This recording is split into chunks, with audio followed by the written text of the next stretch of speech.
All right, first off, I want to give all praises, honor, and glory to Yahweh, Bashem, Yahweh Shai, Bashem Kakwadash. Double honor to the elders of GMS, and shout out to the hopeful elect, the brothers out there on the highways and byways, pushing his truth and righteousness and sincerity to the best of their ability. I want to touch on this little article that I came across, and it's pretty much talking about the National Guards, okay, being deployed to Kuwait, and which Kuwait actually borders Iran. And this is in retaliation to 3 U.S. soldiers, 3 Jakes, mind you, that got killed in Jordan.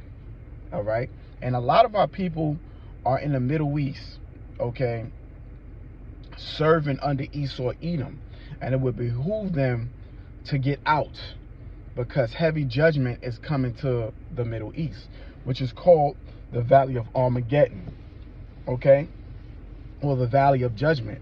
And Yahweh Bashem Yahweh Shai is going to gather the armies of the nations, okay, for judgment for what they've done to his people, how they parted his land, and how they have sold a little boy as a harlot and a girl for a bottle of wine.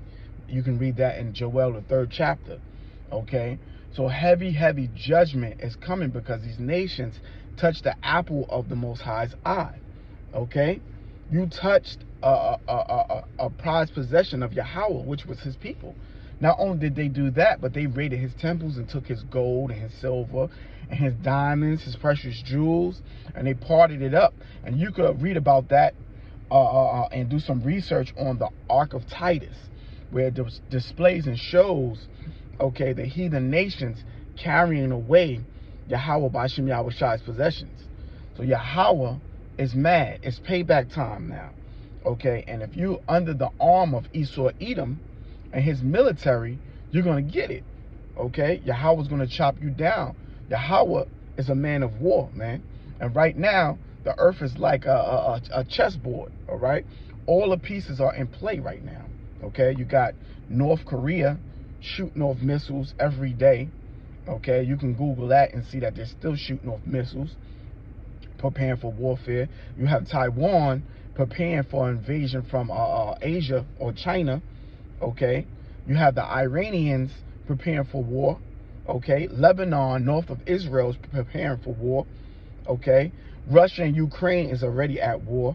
Then you go down to the Hamitic countries like Uganda and Ethiopia. They're preparing for war and at war with each other, civil unrest. Okay, so war is the vibration throughout the earth right now. The war drums are beating, man. Okay, but I'm gonna read this article. It says Minnesota National Guard deploying 550 soldiers to the Middle East. The deployment will last 10 months, starting with a month-long training. Families are preparing to say goodbye to their loved ones for 10 months as Minnesota National Guard members are deploying to the Middle East. I'm gonna stop right there. A lot of these troops are going to go out there and they're not going to come back, okay? A lot of them are not going to come back. Some of them may come back, you know, but a lot of these troops, when they go over to this region, when war jumps off, they're not going to come back, man, all right? And that's just the reality of it, and that's the reality of war. It says, they say they've known about the deployment for years, and the soldiers will be there to provide support for fighting ISIS. You see that? The 34th Infantry Division, known as the Red Bulls, will be heading to Texas for training before heading overseas to Kuwait, according to Minnesota Guard leaders. Their objective of providing leadership, command, and planning for future exercises for Operation Spartan Shield, while they also increase partnering nations' military capacity and security across the Middle East. All right, but they're going over there at the height of the war between the Israelis and the Palestinians, okay, which are backed by the Iranians. And it is in scripture that the Iranians, which are the Medes, okay, that Yahweh is behind them, that he's stirring them up. Okay, Yahweh is actually stirring up the Medes, but he's using Esau, which is his left hand. Our Father deals with duality. He controls evil and he controls good. He controls both sides of the spectrum.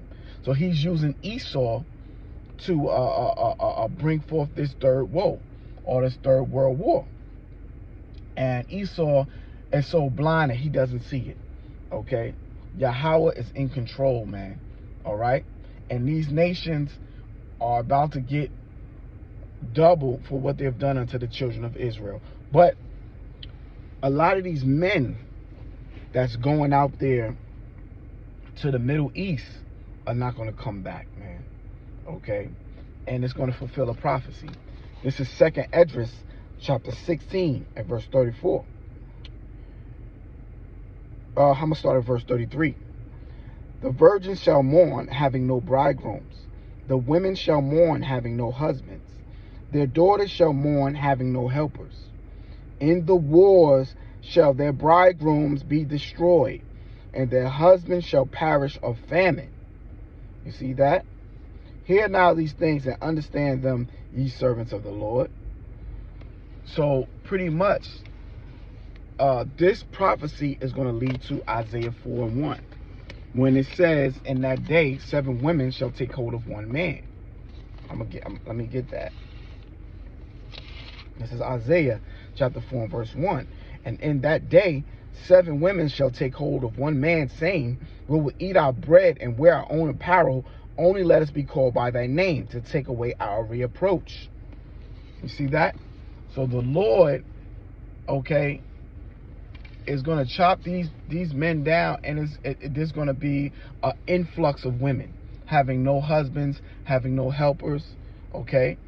And they're going to mourn and be sad and mournful, okay? And this is going to contribute to Isaiah 4:1, okay? Brothers that's in this truth are going to have more women that they could even imagine. It's going to make their heads spin. You're going to have so many women, you're going to be turning women down left and right, because some of these women are going to be a burden, okay? It's not going to be a rap video, okay? You're not going to have women coming to you in the height of their glory, okay? Hair done, nails done. No. 9 times out of 10, they're going to smell, okay? They're going to need money. They're going to need refuge. They're going to need food. And some of them are going to have children, okay? And that's going to be baggage for you during a time of war, okay? So you're going to actually turn down a lot of women, all right? And a lot of these women are going to be widows too. Their husbands are going to go to this war, and they're going to die in this great war that Yahweh Bashem Yahushai is stirring up, okay? And hey, scriptures tell you too, when we come off of them chariots, we're going to rejoice at the people that's left, okay? Because we're going to have them as servants and handmaids, okay? We're going to have slaves in the kingdom. I pray that I'm a part of that number, the elect. But I know the story, and the story goes, the elect men are going to have servants, handmaids, slaves, wives, concubines. All kind of blessings are coming to the men of the Lord, man. Okay? Dominion, land, okay? Kingdoms, rulership. They're going to be kings. All kinds of blessings are going to come from the downfall of these nations once they fall, okay? Also, I mean, yeah, great destruction is coming upon the earth, and the third woe has come. The MOTB is here, okay? Elon Musk just implemented a successful brain implant, and somebody giving them the abilities of telepathy, okay? And that's going into the Charagma, which is going to be promoted on a high level, okay? Not to go off topic, but the Charagma is going to be promoted on a high level, claiming that it can help people walk again, help people move their limbs again, help people see again, okay? Giving them the ability of telepathy, all right? It's going to be promoted on a high level, on a miraculous level, so to speak, all right? We're in that time, but we're also in a time of war, man. And this war is going to be devastating, but it's going to be beautiful at the same time, okay? Because the wars are going to free Israel. The wars are going to free Israel. When this financial system crashes, you're going to be free from work, man. You're going to be free from your 9 to 5. You're going to be free from your labors. The money's not going to be worth anything. If you had it your way, you'll keep working. But Yahweh Bashem Yahushai is going to take that away. Okay, you're not going to have to work no more. You're not going to have to grind no more. Okay? A new is coming. Our kingdom is coming. Yahweh Shai is coming with his own finances. All right? You ain't going to have to bust your back no more. All right? And that's the time we living in, man. But A lot of people are about to be cut down, man. A lot of the 2/3 on this side, Jakes and they women are gonna be cut down. And Salakia, their women are gonna be left, because a lot of these dumb Jakes are gonna be cut down, man. I hate to call them that, but a lot of them don't want to get right, man. A lot of them don't want to get right. So Yahweh's gonna use his left hand through civil unrest, through martial law, to take and chop down a lot of these Jakes, man. Okay? And then you're going to have a big portion, a big number that's going to die in the wars. There's going to be thousands upon thousands upon thousands of women for the elect, for the men of the Lord. Okay? Men are going to be scarce in this earth. And I'm not just talking about Babylon. I'm talking about, okay, the women overseas of the other nations. Okay?